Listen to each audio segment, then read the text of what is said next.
Oke, kita OTW ke Purwakarta, guys. Pulang ke Purwakarta. Mau Idul Adha-nya di Bab 179 sampai 180. Kuil Buddha. Setelah Ye Guan menanyakannya, dia segera menemukan lokasi kuil Buddha. Yang terbesar di Akademi Guangxuan adalah kabinet. Di bawah kabinet terdapat 9 halaman, yaitu Akademi Seni Bela Diri, Akademi Sastra, Akademi San, Akademi Iblis, Akademi Tianda, Akademi Kegelapan, Pengadilan, Shinto, Akademi, dan Akademi Buddha. Di bawah halaman ke-9 adalah halaman pusat. Di antaranya yang terkuat adalah Akademi Bela Diri dan Akademi Iblis. Kekuatan kedua akademi ini bisa dikatakan yang terkuat di antara Akademi Bela Diri. Di antaranya, Akademi Bela Diri menghasilkan talenta dalam jumlah besar setiap tahunnya dan merupakan yang terbanyak eksistensi yang mempesona di antara akademi besar. Kekuatan Akademi Iblis juga sangat kuat. Namun, halaman utama Akademi Iblis tidak dibangun di Akademi Guangxuan, tetapi di alam iblis. Oleh karena itu, orang-orang di akademi agak asing dengan alam iblis. Namun, tidak ada yang berani meremehkan Akademi Iblis. Selama ribuan tahun, dalam persaingan internal antara Akademi Iblis dan ras manusia, ras iblis selalu menang. Sekarang alam semesta Guangxuan sangat berbelit-belit. Di antara 9 halaman, yang paling sedikit kehadirannya adalah halaman Buddha. Terlalu rendah hati, kepala biara Buddha sangat rendah hati, dan praktisi Buddha di biara Buddha juga sangat rendah hati. Mereka semua adalah biksu. Mereka menghargai keharmonisan dalam segala hal yang mereka lakukan, dan jarang bertengkar dengan orang lain. Ketika Ye Guan datang ke kuil Buddha, dia melihat sebuah kuil kuno. Di pintu kuil, seorang biksu muda sedang membersihkan tangga batu. Ye Guan melangkah maju dan mengatupkan kedua tangannya. "Halo, Tuan kecil." Biksu muda itu melirik ke arah Ye Guan dan berkata dengan tenang, "Ada apa?" Ye Guan mengangguk, "Saya di bawah." "Ye Guan, saya ingin lihat kepala." Akademi Biksu. Biksu itu menggelengkan kepalanya dan berkata, "Guru sedang mundur. Tolong jangan ganggu saya." Setelah mengatakan itu, dia terus menyapu lantai. Ye Guan berpikir sejenak, lalu mengeluarkan naji dan menaruhnya ke tangan biksu muda itu. "Tuan kecil, mohon bersabar." Biksu kecil itu melirik ke arah naji, dan kemudian tertegun. "Tuan muda, apa yang kamu lakukan?" Saya bukan orang seperti itu." Ye Guan berkata dengan serius, "Saya hanya ingin memberitahu Anda. Mohon maaf, Tuan muda." Biksu muda itu ragu-ragu sejenak, dan kemudian diam-diam mengumpulkannya. Kinaji berkata, "Tuan muda, saya melihat Anda baik hati dan baik hati. Saya kira Anda adalah orang yang baik hati. Guru sering berkata bahwa Anda harus membantu orang lain, tidak peduli apa. Bahkan jika kamu dihukum oleh Tuan, aku akan melaporkannya kepadamu." Setelah mengatakan itu, dia berbalik, akan pergi. Ye Guan tiba-tiba berkata, "Tuan kecil, tunggu." Biksu kecil itu memandang Ye Guan, bingung, "Apa?" Ye Guan mengeluarkan pagoda kecil itu, lalu berkata, "Tunjukkan pagoda ini kepada tuanmu," kata putra seorang teman lama datang berkunjung. Xiaota berkata dengan sungguh-sungguh, Apakah dia mengetahui sesuatu, atau dia hanya ada di sini? Saya tidak tahu. Xiao Ta menghela nafas dengan suara rendah. Benar-benar sedikit takut pada bajingan ini sekarang. Menara milikku ini terlalu sulit, ini bisa menjadi sehari penuh. Biksu kecil itu tidak terlalu memikirkannya. Dia mengambil pagoda kecil itu, lalu berbalik dan berjalan menuju kuil. Di tempatnya, Ye Guan berdiri dengan tenang. Alasan mengapa dia memberikan pagoda kecil itu kepada biksu muda itu adalah karena dia tahu bahwa dia bukan siapa-siapa dan bagaimana kepala keluarga bisa datang menemuinya. Oleh karena itu, dia hanya bisa mengalahkan Master Menara. Guru Ta pasti berasal dari 30 juta tahun yang lalu, dan latar belakangnya tidak sedikit. Mungkin biksu ini tidak mengenal Guru Ta. Jika demikian, maka dia akan memiliki kesempatan. Jika dia tidak mengenalnya, tidak masalah. Mengenai keselamatan Master Menara, dia secara alami telah mempertimbangkannya. Intuisinya mengatakan kepadanya bahwa orang biasa tidak boleh menyakiti Master Menara, apalagi ada bos misterius di menara. Walaupun Pak Ta biasanya tidak serius dan mencolok, dia tahu kalau Pak Ta adalah pria yang bisa menangani berbagai hal. Sekarang saya lemah, saya harus menemui Guru Ta pada saat kritis. Pada saat ini, seorang biksu tua tiba-tiba berjalan dari kejauhan. Biksu tua itu berjalan cepat ke arah Ye Guan. Saat dia melihat Ye Guan, dia membeku di tempatnya. Ye Guan berkata dengan cepat, "Aku telah melihat kepala kuil, Seng Wu." Seng Wu menatap Ye Guan. Setelah sekian lama, tatapan rumit muncul di matanya. "Ayo kita bicara di kuil." Oke, saat ini, dia berpikir seperti yang diharapkan. "Saya tahu Pak Ta luar biasa." Seng Wu membawa Ye Guan ke aula kecil. Seng Wu meletakkan pagoda kecil di depan Ye Guan, duduk. Ye Guan ragu-ragu sejenak, lalu berkata, "Aku akan berdiri saja." "Apakah Tuan Ta mengikutimu?" Ye Guan mengangguk, "Iya." Seng Wu memandang Ye Guan dan tersenyum tipis. "Duduklah." "Tidak apa-apa." Ye Guan bertanya, "Senior, apakah kamu kenal Tuan?" Seng Wu mengangguk. "Saya tahu." Ye Guan bertanya lagi, "Senior, apakah Anda mengenal orang tua saya?" Seng Wu mengangguk sedikit. "Ya." Ye Guan bertanya lagi, "Tuan Ta tidak pernah mau memberitahu saya siapa orang tua saya adalah." Kalau dipikir-pikir, para senior juga tidak. "Kamu akan memberitahuku, kan?" Seng Wu tersenyum dan berkata, "Apakah kamu benar-benar ingin tahu?" Ye Guan mengangguk, "Tentu saja, ketika aku masih kecil. Nanzu, ketika saya berkelahi dengan orang asing, mereka sering menyebut saya orang yang tidak memiliki ayah dan ibu." "Itu bajingan, ini bukan perasaan yang menyenangkan." Setelah hening lama, Seng Wu berkata, "Tolong, Anda akan segera mengenal mereka." "Tunggu sebentar lagi." "Oke," Ye Guan berkata sambil tersenyum. "Senior, kamu telah membuat masalah ini jadi rumit." Seng Wu tersenyum sedikit. "Kami tidak punya niat buruk." "Ye Guan Dao, Tuan Ta mengatakan itu milikku, orang tua adalah orang-orang yang baik, kan?"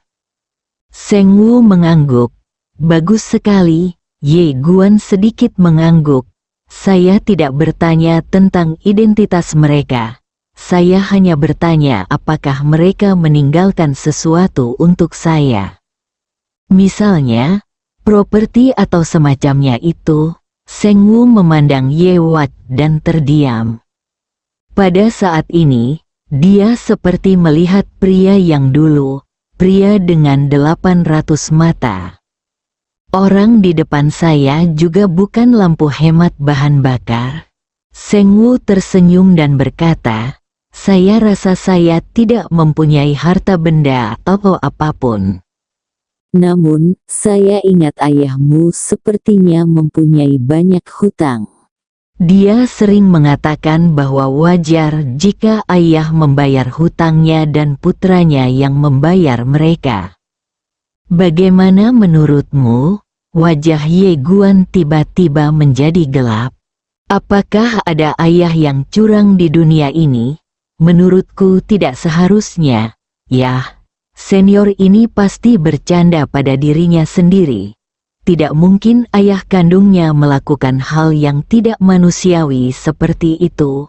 Seng Wu tiba-tiba tertawa dan berkata, kamu datang kepadaku. Tetapi sesuatu terjadi. Ye Guan menarik kembali pikirannya dan mengangguk. Senior, aku datang ke sini kali ini karena aku ingin kamu mengajariku metode kritis. Tertegun, lalu berkata, kritis.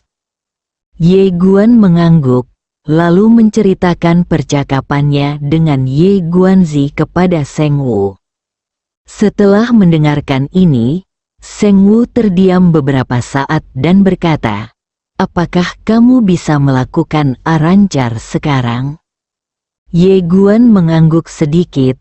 Ya, Seng Wu tiba-tiba berdiri, melambaikan lengan bajunya, dan dalam sekejap, dia dan Ye Guan sudah muncul di ruang hampa. Kamu melihat sekeliling, terkejut di dalam hatinya. Beku ini sangat kuat, dia dapat mentransfer ruang dan waktu hanya dengan beberapa gerakan, yang sangat menakutkan. Biksu Wu berkata sambil tersenyum, coba maksudmu arancar. Ye Guan mengangguk, dia membuka telapak tangannya, dan pedang kerinduan muncul di tangannya. Tertawa, di mana pedang itu jatuh, ruang itu terbelah, dan kemudian dengan cepat menyebar ke area sekitarnya. Ye Guan meletakkan pedangnya, lalu memandang Seng Wu, yang tersenyum dan berkata, tahukah kamu apa titik kritisnya? Ye Guan berkata, dengan hormat, tolong beri saya nasihat, senior. Titik kritisnya adalah ketika kekuatan mencapai setelah level tertentu, perubahan kualitatif tercapai, yang merupakan titik kritis. Seperti yang baru saja Anda katakan, kekuatan pedang Anda tidak terlalu kuat, tetapi jika 10 pedang ditumpuk bersama, kekuatannya akan menurun. Namun, kamu belum benar-benar mencapai level kritis.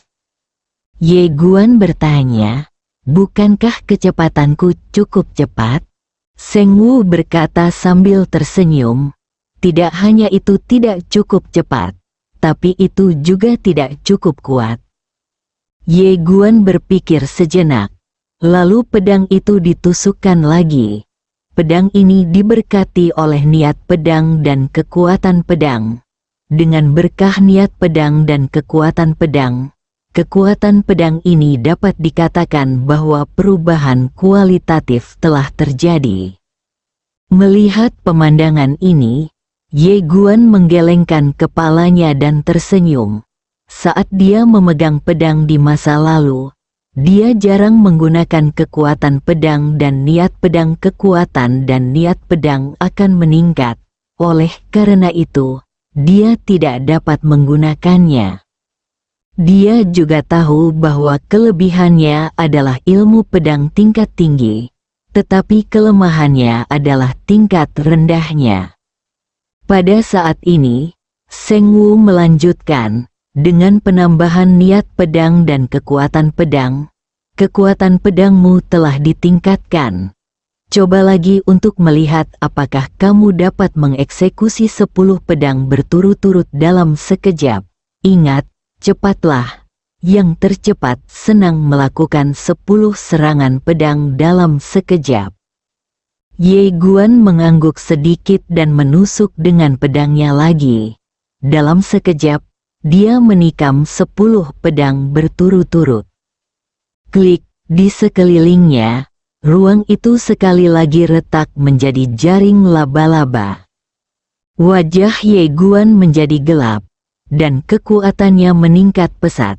Namun ia juga menemukan masalah besar, yaitu setiap pedang lebih lemah dari yang lain, terutama beberapa pedang terakhir, yang hanya sekitar 60% lebih kuat dari pedang pertama. Melihat ekspresi Ye Guan, Seng Wu tersenyum tipis. Jangan berkecil hati, ini baru permulaan. Saya baru saja melihatnya. Jika kamu bisa melakukan 9 pedang berikutnya secepat pedang pertama dan mempertahankan kekuatan, maka kamu kekuatan dapat mencapai titik kritis. Ye Guan mengangguk, dan dia tiba-tiba mengayunkan pedangnya lagi. Kali ini, dia tidak menyerang 10 pedang berturut-turut, tetapi 3 pedang berturut-turut. Dia menemukan itu dengan 3 pedang di depan. Dia bisa mencapai kecepatan yang sama. Kekuatannya sama. Tetapi pada pedang keempat, kekuatan dan kecepatannya akan mulai melemah. Pedang keempat adalah kuncinya. Selanjutnya, Ye Guan mulai berlatih dengan gila-gilaan. Dia tidak terburu-buru untuk sukses dan ingin mencapai langit dalam satu langkah, tetapi memulai dari pedang keempat. Tergesa-gesa membuat kita sia-sia, dan semakin tergesa-gesa, semakin sulit untuk berhasil. Tidak lama kemudian, pedang keempat Ye Guan mampu mempertahankan kecepatan dan kekuatan pedang pertama, jadi dia mulai berlatih pedang kelima. Saat dia memasuki kondisi latihan itu, Ye Guan menjadi semakin bersemangat saat dia berlatih menyukainya. Perasaan kultivasi yang gila. Tidak butuh waktu lama baginya untuk berhasil melatih pedang kelima, tetapi semakin lama semakin sulit, terutama pada pedang keenam, dia mulai menjadi sedikit mudah tersinggung. Melihat adegan ini, Seng Wu hendak berbicara ketika Ye Guan tiba-tiba meletakkan pedang di tangannya. Dia menarik napas dalam-dalam dan berkata, "Tidak. Kamu tidak boleh bertindak terlalu tergesa-gesa. Sekali kamu bertindak terlalu tergesa-gesa dan gagal mencapai tujuan, efek yang diinginkan, kamu akan mudah kehilangan kesabaran. Ledakan, aku harus tenang dan tenang." Di sampingnya, Seng Wu terdiam saat mendengar kata-kata Ye Guan. "Saudaraku, kamu tidak membutuhkan ajaran Laoji sama sekali. Tentu saja, aku lebih senang karena lelaki kecil di depanku ini benar-benar monster."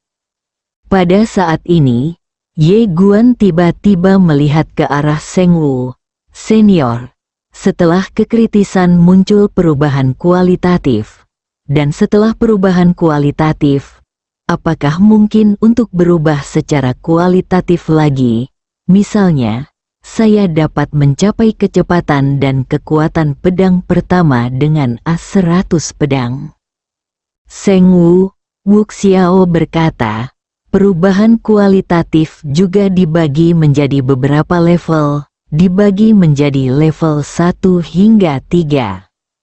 Level pertama adalah yang paling dasar, menembus ruang dan waktu. Orang dapat dengan mudah menembus ruang, tetapi sulit untuk mendobrak ruang dan waktu, dan jika Anda dapat mencapai perubahan kualitatif, Anda dapat menembus ruang dan waktu, dan ruang adalah satu batas. Jika kamu bisa menembakkan 100 pedang dalam sekejap, 100.000 mil ruang dan waktu akan berubah menjadi abu. Ye Guan bertanya, bagaimana dengan tingkat ketiga? Seng Wu berkata sambil tersenyum, menghancurkan alam. Ye Guan mengerutkan kening, menghancurkan alam. Seng Wu mengangguk, ya, 1.000.000 mil. Dalam satu domain, jika Anda dapat menembakkan 1.000 pedang dalam sekejap, perubahan kualitatif disebabkan oleh kekuatan itu akan cukup untuk menghancurkan dunia kecil dalam sekejap. Ye Guan terdiam dan sangat terkejut. Seng Wu tersenyum dan berkata, satu-satunya ukuran kekuatan bukanlah alam karena alam banyak orang sangat tinggi atau beberapa orang tidak pandai dalam alam mereka sendiri, tetapi alam lain sangat tinggi. Seperti Anda sendiri tingkat ilmu pedangmu tidak tinggi, tetapi tingkat ilmu pedangmu sangat tinggi. Oleh karena itu, beberapa orang yang levelnya lebih tinggi darimu jauh lebih rendah darimu. Saat dia berbicara, dia berhenti dan kemudian berkata, semua orang mungkin berpikir begitu. Ada yang tidak normal. Tapi sebenarnya normal. Karena mereka hanya melihat alammu sendiri, dan belum memikirkan alam pedangmu. Kamu adalah kaisar pedang, dan alam ini bisa langsung bersaing dengan alam Dengfeng Zaoji, dan jika alammu juga saat kamu mencapai level tertinggi, kekuatan tempurmu akan menjadi lebih menakutkan. Ye Guan mengangguk, saya mengerti. Seng Wu tersenyum sedikit, jika Anda memiliki pertanyaan, Anda dapat bertanya kepada saya. Ye Guan sedikit memberi hormat. Terima kasih. Seng Wu mengatupkan kedua tangannya dan hendak berbicara. Tiba-tiba, dia mengerutkan kening dan berkata, seseorang akan datang berkunjung. Aku akan pergi menemuimu. Kamu bisa berlatih di sini. Dengan cepat, oke, pintu masuk kuil. Begitu Seng Wu sampai di depan pintu, dia melihat dua orang. Itu adalah Wu Zong Agung dan Lu Tian. Ketika Da Wuzong melihat Seng Wu, dia tersenyum tipis dan berkata, Seng Wu, kepala halaman, maaf mengganggumu. Seng Wu melirik mereka berdua dan berkata sambil tersenyum, Da Wuzong datang menemui saya, tetapi ada sesuatu yang terjadi. Da Wuzong mengangguk. Seng Wu Yuan pertama, bisakah kita pergi ke rumah sakit dan mendiskusikannya secara detail? Seng Wu mengangguk, tentu saja. Mereka bertiga datang ke aula besar, dan Yang Agung Wuzong berkata langsung, Seng Wu, kepala akademi, seharusnya tahu tentang pertarungan antara Lu Tian dan Na Ye Guan. Da Wuzong menatap langsung ke arah Seng Wu. Seng Wu, kepala akademi, kita berdua membutuhkan dukungan dari Akademi Buddha. Seng Wu melirik Lu Tian, dan kemudian tersenyum. Apa maksud Da Wuzong? Da Wuzong memandang Lu Tian. Lu Tian keluar, dan kemudian langsung mengaktifkan keterampilan mentalnya. Segera, garis keturunan samar muncul di tubuhnya. Seng Wu tertegun, lalu berkata, garis keturunan iblis gila. Lu Tian mengangguk. Ya, Wuzong Agung memandang Seng Wu. Seng Wu adalah kepala akademi. Identitas Lu Tian, kamu mengerti, benarkah? Biksu Wu terdiam. Dua binatang jahat, sial. Kalian berdua bodoh sekali. Kalian bahkan berbohong kepada seorang biksu.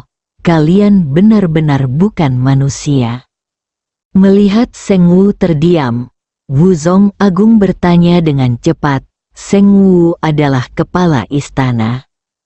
Seng Wu mengatupkan kedua tangannya dan berpura-pura takjub. Ternyata dia adalah keturunan dari ahli pedang di dunia. Tidak sopan dan tidak sopan.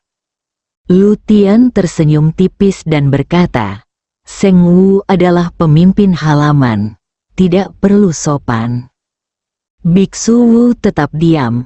Niat membunuh tiba-tiba muncul di hatinya, dan dia hampir hancur aturan pembunuhan. Dawu Zong juga tersenyum dan berkata, Seng Wu, kepala akademi, semoga terjadi sesuatu selama pertempuran antara Lu Tian dan Ye Guan. Oleh karena itu, kami berharap kepala akademi Seng Wu dapat membantu kami. Di Lu Tian, dan kemudian berkata dengan serius, Akademi Buddhis kami akan melakukan yang terbaik untuk membantu Tuan Muda Lu Tian. Mendengar ini, senyuman tiba-tiba muncul di wajah Lu Tian. Ada juga senyuman di wajah Dawu Zong. Seng Wu, kepala halaman, maka kami tidak akan mengganggumu. Seng Wu mengatupkan kedua tangannya. Dawu Zong, pergilah perlahan, Tuan Muda Lu Tian, pergi pelan-pelan. Lu Tian tersenyum tipis. Seng Wu tidak perlu bersikap sopan. Setelah masalah ini selesai, saya tidak akan melupakan Seng Wu dan Akademi Buddhis. Seng Wu berkata dengan cepat, terima kasih banyak, Tuan Muda. Hidup Tuan Muda, hidup panjang umur. Mendengar ini, Lu Tian tertegun, dan kemudian tertawa. Seng Wu, diam. Jika tidak pergilah, aku akan menyelamatkanmu. Lu Tian tiba-tiba memandang Dawu Zong. Guru, ayo pergi. Dawu Zong mengangguk dan keduanya pergi. Seng Wu melihat ke langit. Setelah terdiam lama, dia menggelengkan kepalanya dan menghela nafas. Otak ini sangat berbeda dari Ye Sao dan Wu Bian. Pada saat ini, dia sedikit ragu. Dia telah berhubungan dengan dua generasi terakhir dari orang-orang yang ditakdirkan, dan masing-masing generasi lebih baik dari yang terakhir. Dan generasi ini, setelah beberapa saat, Seng Wu menggelengkan kepalanya. Mereka yang ditakdirkan untuk ditakdirkan tidak ada gunanya. Dan mereka yang ditakdirkan menjadi dewa adalah dewa yang abadi. Dia berbalik dan pergi. Akhir dunia. Lu Tian tersenyum dan berkata, Guru, biksu ini tidak memiliki kepala, dan dia tampaknya tidak terlalu cerdas. Wu Zong Agung berkata dengan tegas, jangan meremehkan dia. Dia bisa disukai oleh ahli pedang di dunia. Dan biarkan dia bertanggung jawab atas kuil Buddha. Pasti ada alasannya. Lu Tian menahan senyum di wajahnya dan mengangguk sedikit, dimengerti. Dawu Zong berkata lagi, sekarang kita mendapat dukungan dari umat Buddha Akademi. Peluang kita untuk menang akan lebih tinggi. Lu Tian berkata dengan tenang, Tuan, jangan khawatir, hari itu, saya akan bisa membunuhnya dengan kekuatan saya sendiri. Wu Zong Agung mengangguk sedikit, jika ini masalahnya, tentu saja itu bagus, apapun yang terjadi, selalu baik untuk bersiap. Lu Tian mengangguk sedikit, oke. Dawu Zong berkata, ayo pergi. Tak lama kemudian, keduanya menghilang di kejauhan. Tak lama setelah keduanya menghilang, ruang tempat mereka awalnya berdiri sedikit bergetar, dan sebuah bayangan muncul. Itu Anyu. Anyu melirik ke arah mereka berdua pergi, lalu menghilang. Dalam kehampaan, Ye Guan terus berlatih. Sekarang, dia bisa mencapai kecepatan dan kekuatan yang sama dengan 6 pedang. Pada saat yang sama, dia menembakkan 6 pedang berturut-turut dengan kekuatan yang sama dengan pedang pertama. Harus dikatakan bahwa konsumsinya sangat besar, tetapi kekuatannya sangat menakutkan. Tentu saja, jika dia bisa menggunakan Chun Jin pemecah dunia 6 kali berturut-turut itu akan tetap kuat, tapi dia tidak bisa melakukannya 6 kali berturut-turut. Kekuatan inci yang menghancurkan dunia ini adalah seni bela diri tingkat sederhana. Tidak ada waktu casting, jadi dia tidak bisa melakukannya dengan lancar. Terlebih lagi, konsumsinya terlalu buruk untuk digunakan sekali. Selanjutnya, Ye Guan fokus berlatih pedang ketujuh. Sekarang, dia tidak kekurangan sumber daya budidaya. Bagaimanapun, lelaki tua Zhang itu memberinya 5 juta kristal peri. Namun, latihan ini masih menghabiskan banyak kristal emas. Hanya dalam beberapa hari, dia telah menghabiskan puluhan juta kristal emas. Semuanya digunakan untuk membeli pil pemulihan. Seng Wu tidak pergi. Dia menemani Ye Guan sepanjang latihannya. Saat Ye Guan menemui masalah, dia akan memberikan bimbingan kepada Ye Guan. 10 hari telah berlalu, Ye Guan telah mampu mencapai 9 pedang berturut-turut. 1 pedang adalah 9 pedang. Dalam kehampaan, Ye Guan berdiri dengan tenang. Dia tidak memiliki pikiran yang mengganggu dan tenang serta fokus. Setelah waktu yang tidak diketahui, Ye Guan tiba-tiba menghunus pedangnya. 9 pedang berturut-turut, klik, tiba-tiba. Ruang dalam radius 300 kaki tiba-tiba retak, dan kemudian, boom, ruang dalam jarak 300 kaki langsung hancur. Hancurkan ruang. Pedang ini tidak hanya menghancurkan ruang, tetapi juga ruang dan waktu. Tapi itu hanya 1 nafas. Setelah 1 nafas, waktu dan ruang di lapangan otomatis pulih. Di sampingnya, Seng Wu tersenyum dan berkata, "Sudah cukup." Ye Guan menggelengkan kepalanya. Masih ada 1 pedang terakhir yang tersisa. Seng Wu berkata dengan suara yang dalam, pedang terakhir ini akan sangat sulit. Semacam metode penumpukan, semakin jauh Anda melangkah, semakin sulit. Ye Guan memandang Seng Wu dan berkata sambil tersenyum, "Saya merasa ini bukan batas saya. Saya bisa berbuat lebih baik." Seng Wu tertegun sejenak, lalu tersenyum dan berkata, "Kalau begitu coba lagi." Dia mengeluarkan pil pemulihan dan meminumnya, dan setelah beberapa saat, dia terus berlatih. Seng Wu memandang Ye Guan yang sedang berlatih tidak jauh dari situ. Dengan senyuman di wajahnya, pemuda ini bisa melakukannya. Dibandingkan ayahnya, dia tidak terlalu mencolok dan lebih tenang.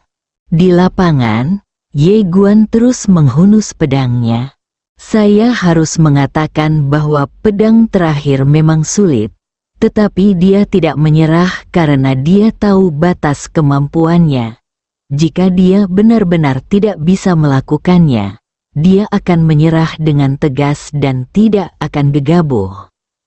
Sebagai manusia, Anda harus sadar diri, namun saat ini, alasan kenapa dia ingin mencobanya adalah karena dia merasa belum mencapai batas kemampuannya.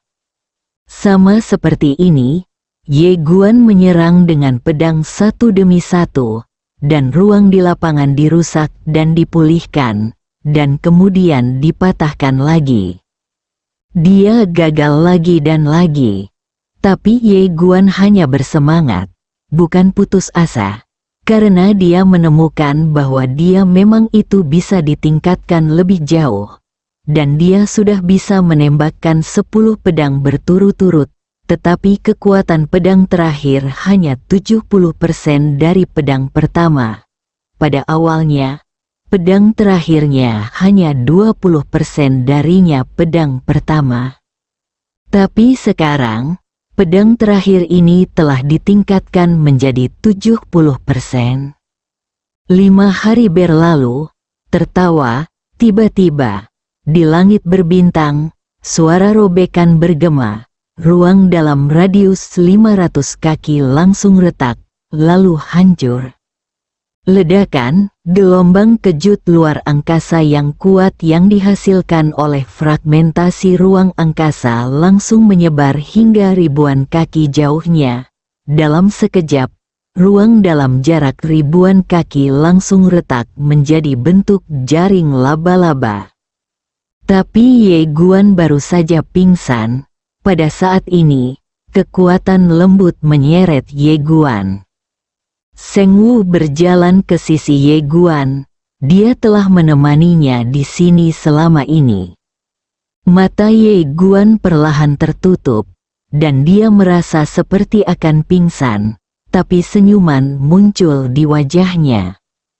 Kesuksesan, pada saat ini, dia benar-benar merasakan batas kemampuannya. Seng Wu tersenyum dan berkata, "Bagaimana perasaanmu?" Ye Guan menarik napas dalam-dalam, lalu menyeringai. "Bagus sekali," Seng Wu mengangguk dan berkata sambil tersenyum, "Selamat." Sedikit terkejut, awalnya menurut pendapatnya, pedang ke-9 sudah menjadi batas Ye Guan. Tapi yang tidak dia duga adalah orang ini benar-benar mencapai pedang ke-10. Setelah Ye Guan beristirahat sejenak, dia tiba-tiba duduk, lalu tiba-tiba dia menunjuk ke depan. Tertawa, waktu dan ruang terbelah, dan pedang terbang tiba-tiba mencapai ketinggian 100 kaki. Bukan satu pedang, tapi 10 pedang terbang. Klik, saat 10 pedang terbang jatuh, sudut ruang tiba-tiba retak, dan kemudian, ruang dalam radius 500 kaki hancur lagi. Melihat adegan ini, Seng Wu tercengang. Keterampilan mengendalikan pedang? Ye Guan tersenyum dan berkata, "Ya, keterampilan mengendalikan pedang juga bisa ditumpuk." Seng Wu berkata dengan suara yang dalam, "Keterampilan mengendalikan pedangmu sangat cepat. Sayangnya, kamu pedang udara digunakan. Jika ada 10 pedang terbang yang kuat, kekuatannya akan meningkat setidaknya 5 kali lipat." Ye Guan mengangguk. "Saat aku kembali ke sekte pedang, aku akan meminta kakak laki-lakiku untuk melihatnya. Jika aku bisa memberikannya padanya, aku akan mendapatkan beberapa pedang terbang." Seng Wu tersenyum dan berkata, "Oke." Ye Guan berkata lagi, "Senior, aku masih memiliki keterampilan tubuh untuk berlatih beberapa hari lagi. Kamu bisa tinggal selama yang kamu mau." Ye Guan ragu-ragu, lalu berkata, "Senior, hubunganmu dengan ayahku." Seng Wu terkekeh, "Kamu akan tahu nanti." Ye Guan berkata sambil tersenyum, "Oke." Selanjutnya, Ye Guan mulai berlatih teknik tubuh guntur sederhana. "Guru, bacalah bersama-sama dan itu akan bergerak seperti guntur." Saat dia bersentuhan dengan teknik tubuh ini, Ye Guan sedikit terkejut. Harus dikatakan bahwa teknik tubuh ini memang menakutkan. Pantas saja Lu Tian mampu melawan kecepatannya dengan teknik ini hari itu. Sungguh luar biasa, tentu saja. Dia bahkan lebih hebat lagi. Karena meskipun dia tidak menggunakan teknik gerakan, kecepatannya sedikit lebih cepat dari teknik petir ini. Dan jika dia berkultivasi hingga tingkat guntur ini, maka dia akan menjadi lebih hebat dari luar biasa, yang sama dengan luar biasa. Kali ini, Ye Guan hanya membutuhkan waktu kurang dari 2 hari untuk sepenuhnya menguasai metode petir. Dan kecepatannya langsung berlipat ganda dengan berkah metode petir. Kecepatan aslinya sudah luar biasa, tapi sekarang kecepatannya meningkat 2 kali lipat lagi. Dan kelemahan terbesarnya saat ini adalah wilayahnya. Alamnya terlalu rendah, dan energi dalam yang disimpan dalam diri sendiri terlalu sedikit, dan mustahil untuk berperang berlarut-larut. Di sampingnya, Seng Wu berkata dengan lembut, dengan kecepatan Anda saat ini, Anda tidak terkalahkan di level tertinggi. Bahkan jika Anda menghadapi level tertinggi, selama Anda bukan tipe jenius tiada taraf yang menguasai domain, Anda akan menjadi tak terkalahkan. Ye Guan tersenyum sedikit dan tidak berkata apa-apa. Seng Wu tersenyum dan berkata, "Seberapa yakin kamu melawan orang yang ditakdirkan?" Ye Guan berkata dengan tenang, "Aku hanya punya satu lawan." Seng Wu sedikit terkejut, lalu berkata, "Siapa?" "Aku sendiri." Seng Wu membeku di tempat. Ye Guan berkata dengan lembut, "Satu-satunya musuhku yang sebenarnya dalam perjalanan menuju ilmu pedang yang tak terkalahkan adalah diriku sendiri. Selama aku dalam suasana hati yang baik dan selalu bisa menjaga hatiku, tidak ada yang bisa mengalahkanku. Satu-satunya yang bisa mengalahkanku dalam hal ini tahap adalah orang berikutnya. Saya pada tahap ini." Seng Wu berkata dengan suara yang dalam, "Apakah Anda mengikuti jalur ilmu pedang yang tak terkalahkan?" Seng Wu tampak serius. "Lalu kamu tahu, kamu tidak bisa mengalahkannya sekalipun." Ye Guan berkata sambil tersenyum, "Senior, kamu salah. Jalan menuju ilmu pedang yang tak terkalahkan bukanlah bahwa kamu tidak bisa mengalahkannya, tetapi kamu membutuhkannya. Untuk dikalahkan." Seng Wu tertegun. Ye Guan berkata dengan serius, "Hanya ketika kamu gagal kamu dapat menemukan kekuranganmu sendiri dan terus berkembang. Yang tidak dapat dikalahkan adalah hati dan kemauan. Kamu dapat mengalahkan rakyatku, tetapi kamu tidak dapat mengalahkan hati dan kemauanku." Tiba-tiba, niat pedang yang menakutkan muncul dari tubuhnya. Biksu itu tidak terkejut. Pada saat ini, Ye Guan tiba-tiba menekan dengan tangan kanannya, dengan paksa menekan kekuatan pedang. Biksu itu memandang Ye Guan dengan bingung. Kamu memiliki kekuatan Kaisar Pedang Agung." Ye Guan menyeringai dan tidak berkata apa-apa. Seng Wu berkata dengan suara yang dalam, "Kamu menekan ilmu pedangmu sendiri." Ye Guan masih menyeringai dan tidak berkata apa-apa. Seng Wu memandang Ye Guan. "Mengapa?" Ye Guan berpikir sejenak, lalu berkata, "Saya masih lemah sekarang dan tidak memiliki kekuatan yang tak terkalahkan dari para ahli pedang di dunia. Oleh karena itu, seringkali saya tidak bisa menjadi terlalu tajam dan harus belajar menyembunyikan kecanggunganku. Sederhananya, kamu harus menyimpan beberapa kartu truf untuk menyelamatkan hidupmu, dan jangan tunjukkan semua kartu trufmu di depan orang lain." Berhenti sejenak dan berkata, "Pembudidaya pedang, kamu tidak bisa selalu keras kepala. Bagaimanapun, dunia ini terlalu rumit. Jika kamu terlalu kuat, kamu hanya akan membuat musuh yang tak terhitung jumlahnya dan membuat dirimu berada dalam situasi putus asa. Oleh karena itu, kamu harus menjadi lembut sesekali. Buku itu mengatakan bahwa kekuatan dan kelembutan dapat digabungkan.